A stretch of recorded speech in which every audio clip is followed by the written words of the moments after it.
يعني انت في حاجه ندمت عليها قبل كده؟ حاجة؟ أنا في حاجات هندم طول عمري إني عملتها، وإن رجع العمر في يوم بيا هرفضها وهرفض وياها ناس أنا دلوقتي ندمت بشدة إني عرفتها. وأنا مش زعلان، أنا بس ندمت عشان اديتهم من قلبي وما قدرونيش، وندمت عشان لما احتجت لهم خذلوني وقالوا لي مفيش. أنا كنت معاهم خطوة بخطوة وكتف بكتف في أحزانهم، في الشدة سابوني ونسيوا الملح وباعوا العيش. ملعون الصحبة الكدابة، ملعون الناس القلابة، ملعون أشخاص كانوا ديابة وليهم 100 وش، قدامك تضحك وفي ظهرك تغدر وتغش. أنا كنت بطيب خواطرهم لما اتكسروا، كسروني وسابوا ايديا في لحظة وملقتش اللي يقول معلش.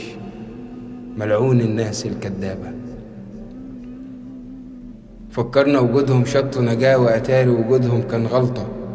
دوقوا قلبنا معنى الأحزان ودخلنا معاهم 100 ورطة، كدب وحوارات وبحور متاهات ملهاش داعي. أنا مش زعلان، أنا مش زعلان، أنا مش زعلان علشان أصلا لو فيكم خير كان دام لينا. كنت هتفضلوا مش هتبكونا على فراقكم، ولا كنتوا في يوم سبتوا ايدينا. الناس فترات في حياة الناس، ده كلام تلاكيك علشان تمشوا. يلا امشوا وروحوا وغيبوا كمان وما تجيبوهاش فينا.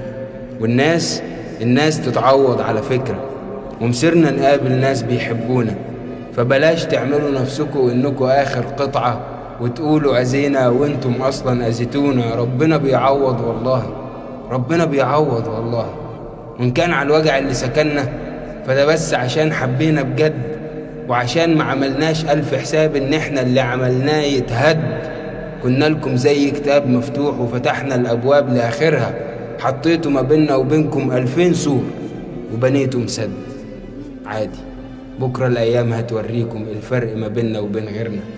هتدوقوا اذاهم وتعودوا، وساعتها هنبقى اتعلمنا.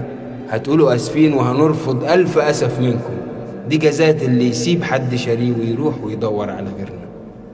ملعون الناس الكدابة، ملعون الناس الكدابة.